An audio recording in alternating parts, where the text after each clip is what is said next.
Royal education চ্যানেলের পক্ষ থেকে সবাইকে স্বাগত জানিয়ে শুরু করছি আজকের ক্লাস। আজ দেখো আমরা বাংলা ক্লাসে কি আলোচনা করব। ক্লাস তোমাদের ক্লাস 10 এর, ঠিক আছে। এই যে প্রশ্নপত্রটা তোমরা দেখতে পাচ্ছ, ক্লাস 10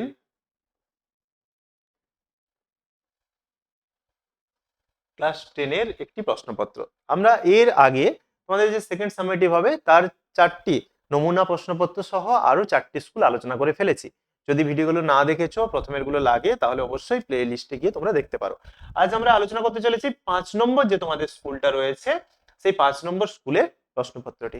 তো দেখতে থাকো এবং ভালো লাগলে অবশ্যই ভিডিওটাকে লাইক দিয়ে চ্যানেলটাকে সাবস্ক্রাইব করে রাখো এবং কমেন্ট করতে ভুলো না যে কেমন লাগছে তোমাদের ভিডিওগুলো। ঠিক আছে, দেখো বেশি কথা না বাড়িয়ে শুরু করে দিচ্ছি আলোচনা। প্রথম প্রশ্ন কি আছে দেখো। এ অদ্ভুত বার্তা, বার্তাটি ছিল, এ অদ্ভুত বার্তা, বার্তাটি ছিল কি? রাবণের মৃত্যু সংবাদ, রামের মৃত্যু সংবাদ, ইন্দ্রজিতের মৃত্যু সংবাদ, নাকি বীরবাহুর মৃত্যু সংবাদ? অদ্ভুত বার্তা কি? অদ্ভুত বার্তা হচ্ছে বীরবাহুর মৃত্যু সংবাদ। অর্থাৎ ধাত্রী ছদ্মবেশে যখন দেবী লক্ষ্মী ইন্দ্রজিতের কাছে পৌঁছলেন, তিনি পৌঁছানোর সময় ইন্দ্রজিৎ তাকে জিজ্ঞেস করছেন, কি হেতু মাতা মাতো গতি তব আজি এ ভবনে। অর্থাৎ মা তুমি কেন এসেছো এই ভবনে, এই গৃহে? তখন সে তাকে জানালো, আবার জিজ্ঞেস করলো যে কহ দাসে লঙ্কার কুশল। তখন সে লঙ্কার কুশল জানাচ্ছে।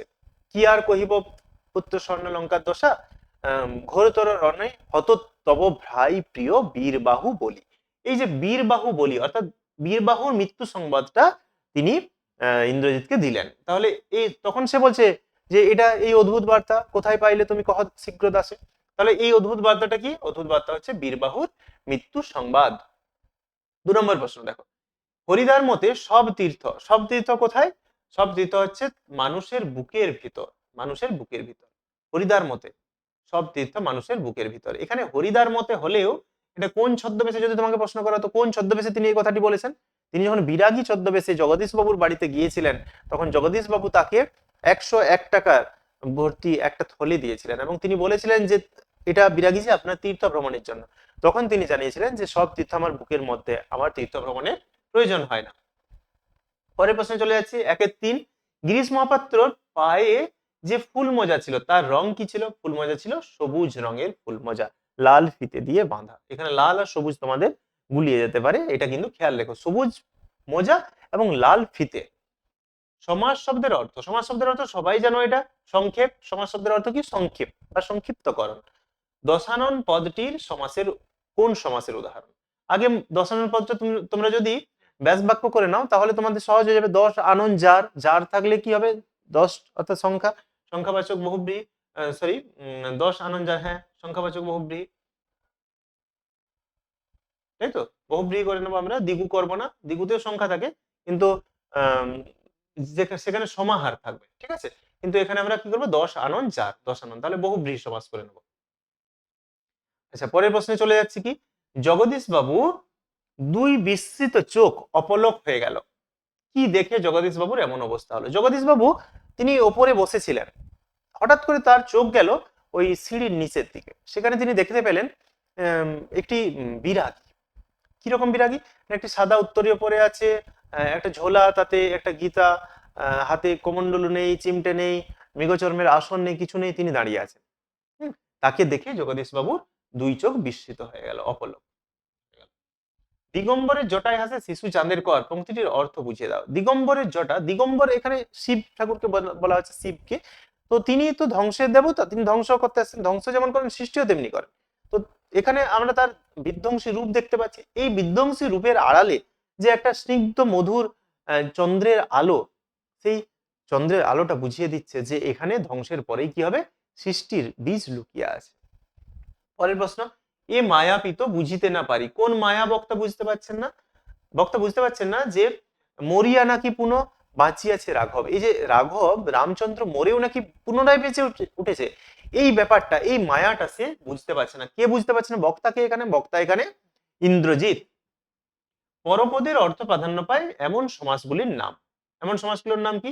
কর্মধারয়, কি হবে? কর্মধারয়, তাই তো। তৎপুরুষ, তৎপুরুষ, আর একটা হচ্ছে দিগু। দিগু, ঠিক আছে, কর্মধারে তৎপুরুষ দিগু, এটা এটা হচ্ছে কি এই পরপদের অর্থ প্রাধান্য পায়। পূর্বপদের অর্থ প্রাধান্য পায় কোন সমাসে? অব্যয়ভাব সমাসে, তোমরা জানো, এর আগেও আলোচনা করেছি। এবং উভয় পদের অর্থ প্রাধান্য পায় কোন সমাসে? দ্বন্দ্ব সমাসে। আর হচ্ছে অন্য পদের অর্থ প্রাধান্য পায়, পূর্বপদ পরপদ কোনোটার অর্থ প্রাধান্য না পেয়ে অন্য পদের অর্থ প্রাধান্য পায় বহুব্রীহি সমাস। এটা তোমাদেরকে খেয়াল রাখতে হবে, এটা কিন্তু খুব ইম্পর্টেন্ট, এখান থেকে যে কোনো একটা প্রশ্ন আসতেই পারে যে কোনো সময়, ঠিক আছে। পরের প্রশ্ন, ব্যাস বাক্য সহ সমাস নির্ণয় করো। চির সুন্দর, ব্যাস বাক্য কি হবে? চিরকাল ব্যাপিয়া সুন্দর। কি হবে? আমি লিখে দিচ্ছি এখানে, চিরকাল, চিরকাল ব্যাপিয়া সুন্দর। অর্থাৎ কি? ব্যাপ্তি, এই যে ব্যাপিয়া শব্দের অর্থ, ব্যাপিয়া মানে হচ্ছে ব্যাপ্তি তৎপুরুষ, ব্যাপ্তি তৎপুরুষ, তাই তো? এটা কি হয়ে যাবে? ব্যাপ্তি তৎপুরুষ। চিরকাল ব্যাপিয়া সুন্দর, চির সুন্দর, ব্যাপ্তি তৎপুরুষ। বুঝতে পারলে? আচ্ছা, তারপরে চলে যাচ্ছি আহ পরের প্রশ্নগুলোতে। দেখো, আহ, সিন্ধু পারের সিংহদ্বারে বলতে কবি কি বুঝিয়েছেন? সেখানকার আগল ভাঙার কথা কবি কেন বলেছেন? তো সিন্ধু পারের সিংহদ্বার অর্থাৎ যেটা হচ্ছে প্রবেশদ্বার, আমাদের ভারতবর্ষে সে সময় ছিল ব্রিটিশ শাসনের পরাধীনে, পরাধীনস্থ। তো সেই সময় সিন্ধু পারের সিংহদ্বারটা ভেঙে কি করতে হবে না, প্রবেশ করতে হবে, এবং সেটাকে ভেঙে গুঁড়িয়ে দিয়ে, সেই যে বাধা, সেই যে বন্ধন, সেটাকে গুঁড়িয়ে দিয়ে আমাদের দেশটাকে কি করতে হবে? স্বাধীন করে নিতে হবে। এই কথা বলতে গিয়ে তিনি এটা বলেছেন, যদিও এটা অনেক বড় করে লেখা হবে, তবুও আসল কথা হচ্ছে এটাই যে সেই যে বাধা, সেই বিপত্তি, সেটাকে কাটিয়ে আমাদের কি করতে হবে? স্বাধীনতার যে স্বাদ, সেটা আমরা যেন পেতে পারি, তার জন্য এই সিন্ধু পারের সিংহদ্বারকে ভেঙে ফেলতে হবে, ঠিক আছে। পরের প্রশ্নে চলে যাচ্ছি, দেখো এখানে অপশন তোমরা, আচ্ছা, অপূর্ব তাহার পরিচ্ছদের প্রতি দৃষ্টিপাত করিয়া মুখ ফিরাইয়া হাসি গোপন করিল। তাহার, এই যে তাহার বলতে কাহার, এটা তোমরা কমেন্ট করে জানাও তো, অপূর্ব তাহার বলতে কাহার কথা বলা হয়েছে?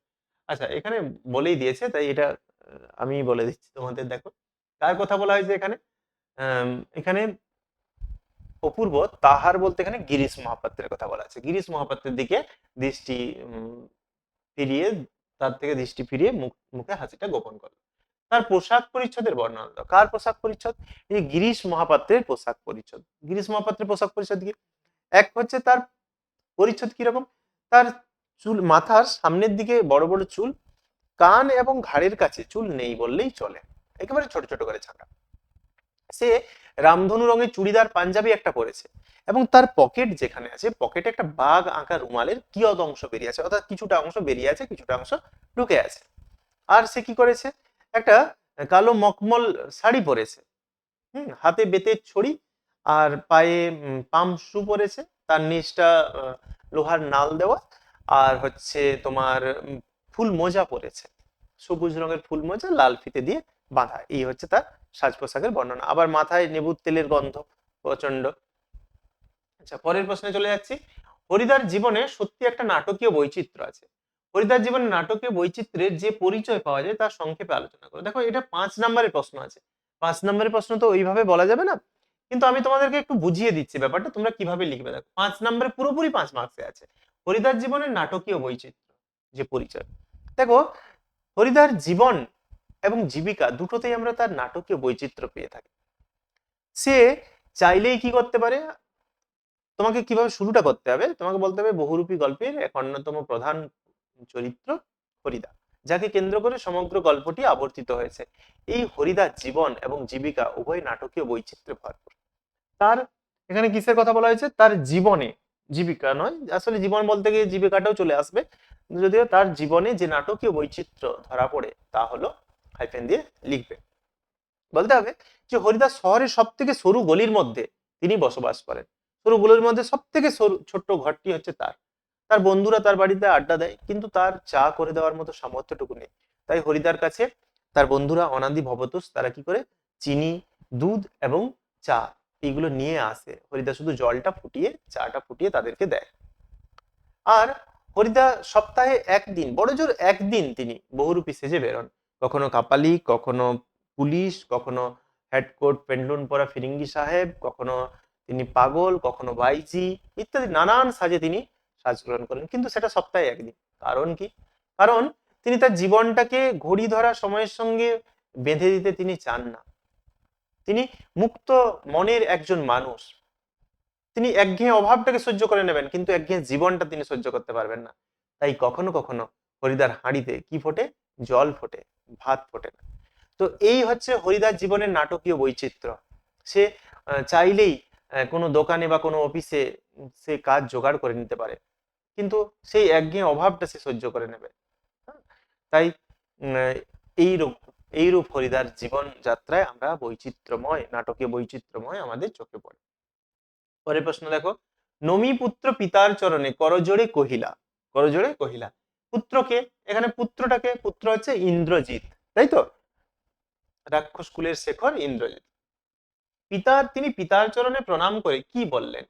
তিনি পিতাকে, এখানে পিতা রাবণ, রাবণের চরণে প্রণাম করে তিনি বললেন যে শুনি মরিয়া নাকি বাঁচিয়াছে পুনরাঘব, শুনেছি।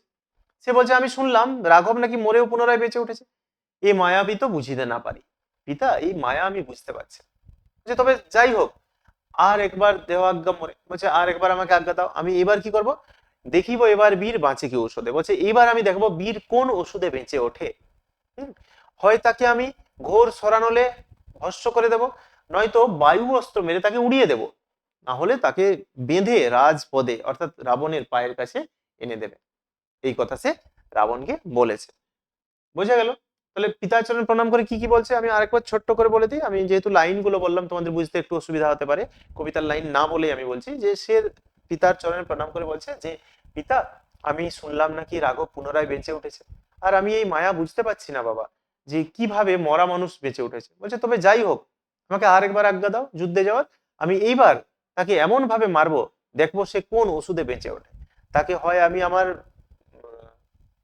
বায়ু অস্ত্রে উড়িয়ে দেব, না হলে এমন ভাবে স্বর মারবো যে তাকে ছাই ভস্য করে দেবো, না হলে তাকে বেঁধে আপনার পায়ের কাছে রাজপদে এনে দেবো।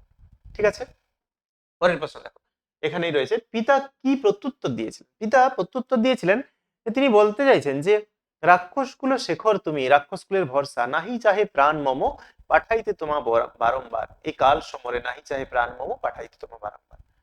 হ্যাঁ, তিনি বলছেন, রাবণ বলছেন, রাবণ কি প্রত্যুত্তর দিচ্ছেন? তিনি প্রত্যুত্তর দিচ্ছেন যে দেখো, এই কাল যুদ্ধে তোমাকে আমার বারবার পাঠাতে মন চায়। কেন? কারণ শিলা জলে ভাসছে, মরা লোক পুনরায় বেঁচে উঠছে, হ্যাঁ, বিধি আমার প্রতি বাম, তাই তুমি রাক্ষস কুলের শেখর, তোমাকে আমার বারবার এই যুদ্ধে পাঠাতে মন চায় না। ঠিক আছে, আমরা পরের প্রশ্নে চলে যাচ্ছি। সিরাজউদ্দৌলায় রয়েছে যে প্রশ্নটা, সিরাজউদ্দৌলা থেকে, আমাকে বাংলার এই দুর্দিনে আমাকে ত্যাগ করবেন না। কে কাদের উদ্দেশ্যে এই কথা বলেছেন? কে কাদের উদ্দেশ্যে এই কথা বলেছেন? ভালো করে দেখো, সিরাজ বলেছেন, সিরাজউদ্দৌলা বলেছেন কাদের উদ্দেশ্যে? রাজবল্লভ, জগৎ শেঠ, মির্জাফর, এদের উদ্দেশ্যে তিনি এই কথাটা বলেছেন। তার এই উক্তির মধ্য দিয়ে বক্তার কোন মানসিকতা ফুটে ওঠে? বাংলার এই দুর্দিন, বাংলার এই দুর্দিন, অর্থাৎ তিনি নিজের জন্য না, তিনি তার রাজ্যের জন্য।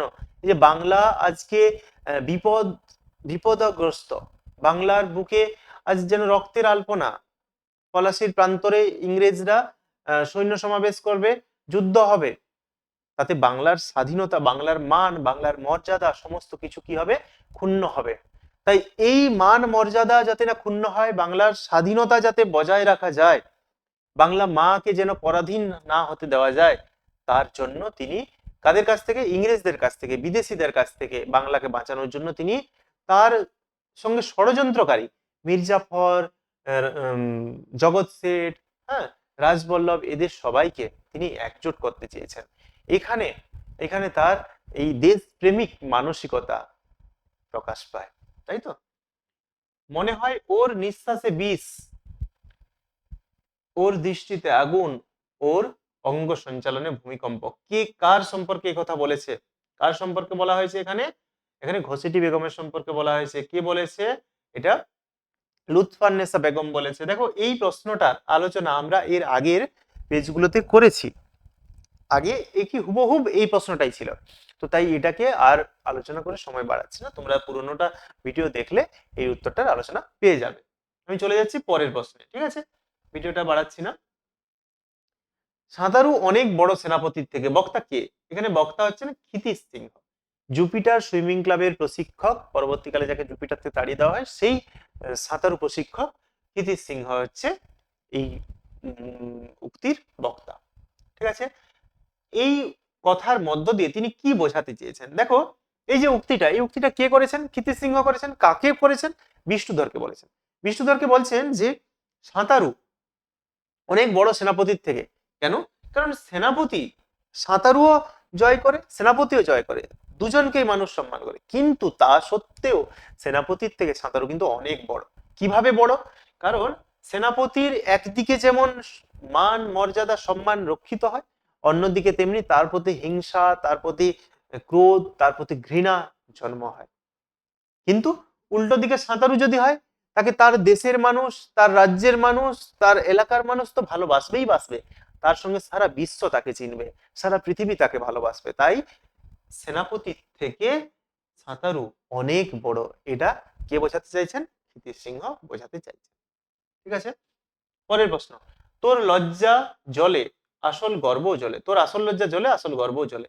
কোন প্রসঙ্গে এই উক্তি? দেখো, আর উক্তিটির তাৎপর্য বিশ্লেষণ করো। কি বলা হচ্ছে? বলা হচ্ছে কোনি একদিন কি করছিল, কোনি তো প্রজাপতি দোকানে কাজ করতো, ঝিয়ের কাজ করতো। তো একদিন সে কাজ করছে, এমন সময় অমিয়া বেলা গেছে সেখানে। অমিয়া তাকে বলছে যে তুই এখানে ঝিয়ের কাজ করিস। সেই কথাটা শোনার পর তার খুব লজ্জা বোধ হয়েছিল, এবং ক্ষিতীশকে বলেছিল সে যে খিদ্দা, দেখো না বৌদিকে বলে যদি আমাকে লেখালেখির কাজটা দেয়, আমি যদি মাপটা লিখি তাহলে ভালো হতো, আর আমি তাহলে হাতের লেখাটা প্র্যাকটিস করতাম। এবং সে জানায় ব্যাপারটা।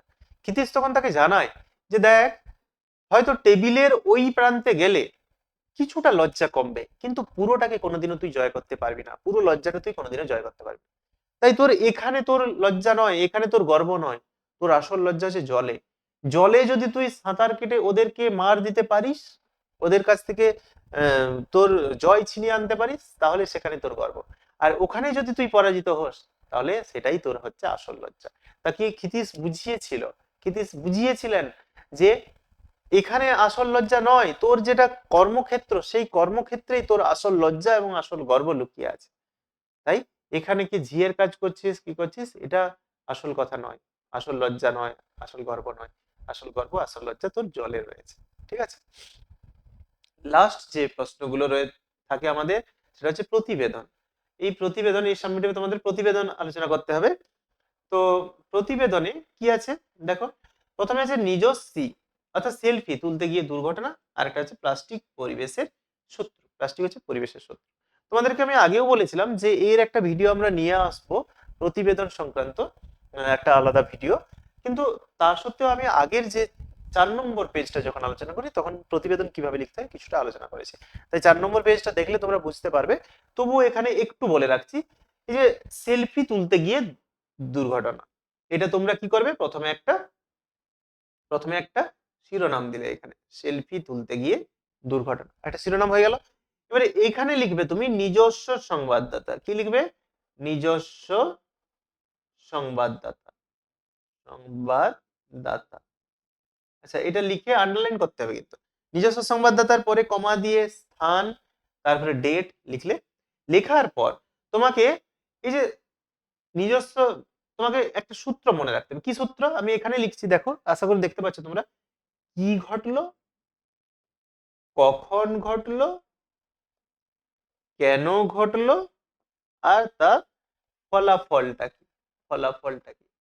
ঠিক আছে, তাহলে এই যে নিজস্ব সংবাদদাতা, স্থান এবং ডেট দিয়ে দিলে, তারপর একটা তুমি বিসর্গ চিহ্ন বসিয়ে এগুলো লিখতে পারো। কি ঘটলো?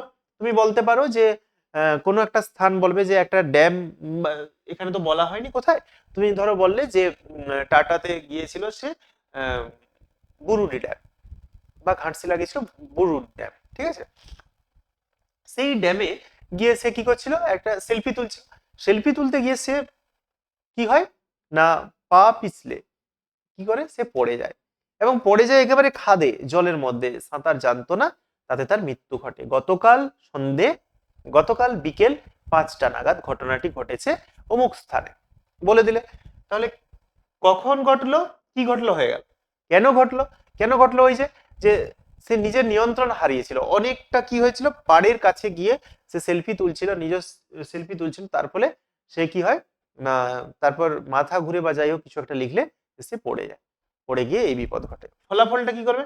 ফলাফল হচ্ছে কিছুক্ষণ পর্যন্ত তাকে কি করা হয়, সেই এলাকায় খবর দেওয়া হয়, তাকে কিছুক্ষণ পাওয়া যায় না, এলাকাবাসী এসে তাকে খোঁজে জলের মধ্যে ঢোকে, তারপর প্রায় ঘন্টা খানেক পর তার নিস্তেজ শরীরটা আহ, বা শিথিল শরীরটা তার ভেসে ওঠে।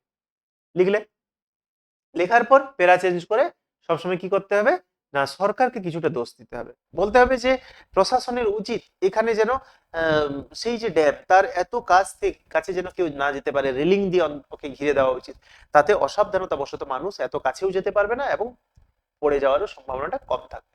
তাহলে এটা আমি ছোট্ট করে বললাম, বুঝতে পারলে? এই সূত্রটা তোমাদেরকে মনে রাখতে হবে, এই সূত্রটা কি হলো, কখন হলো, কেন হলো এবং তার ফলাফলটা।